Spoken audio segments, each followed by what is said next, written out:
नाही बघलो नाही की देवा तुमच्याकडे एकच मागणं आहे की आम्हा तुझी चरण सेवा तुझ्या चरणाची सेवा मला दे. चरणाच्या सेवेच्या व्यतिरिक्त देवा मी तुमची शपथ घेऊन सांगतो मला रिद्धी नको सिद्धी नको काहीच नको तुमच्या नामाने मला सगळं काही मिळेल.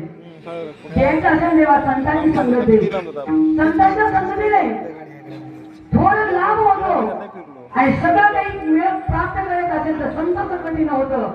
म्हणून थोडं प्रेमाचं सुखार असणारे संतांची संगत मला दे आणि तुझ्या नामाची तुझ्या रूपाची गोडी मला लागू दे देवा. नामाच्या व्यतिरिक्त तुझ्या भजनाच्या व्यतिरिक्त मला काहीच नको असे संत महात्मे जगदूत तुकोबाराय या अभंगाच्या माध्यमातून भगवान परमात्माकडे मागण्या करतात.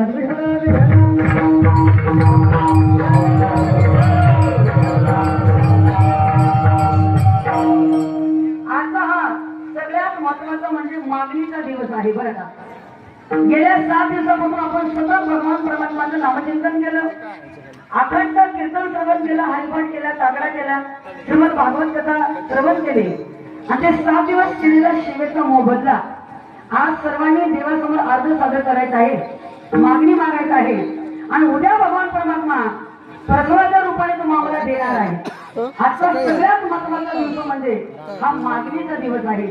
पण देवाकडे मागत असताना काय मागावं आणि काय मागू नये याची जाणीव संत महात्मे तुम्हाला करून देतात. आपण देवाच्या दरबारात आलं देवाला एकच मागतो, देवा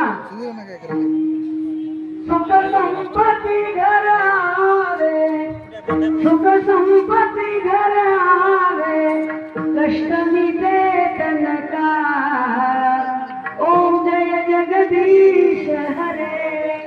देवाला एकच मागतो, देवा सुख मिळू दे, आम्हाला समाधान मिळू द्या, असं वगैरे वगैरे धन लाभ होऊ द्या असं हेच मागतो. पण अशा नाशिवंत गोष्टी देवाकडे मागायचं नाही. देवाकडे देवालाच मागितलं पाहिजे. एखादा जो भगवान परमात्मा आपला असा झाला रे झाला, सुखाला काही कमी पडणारच नाही ना.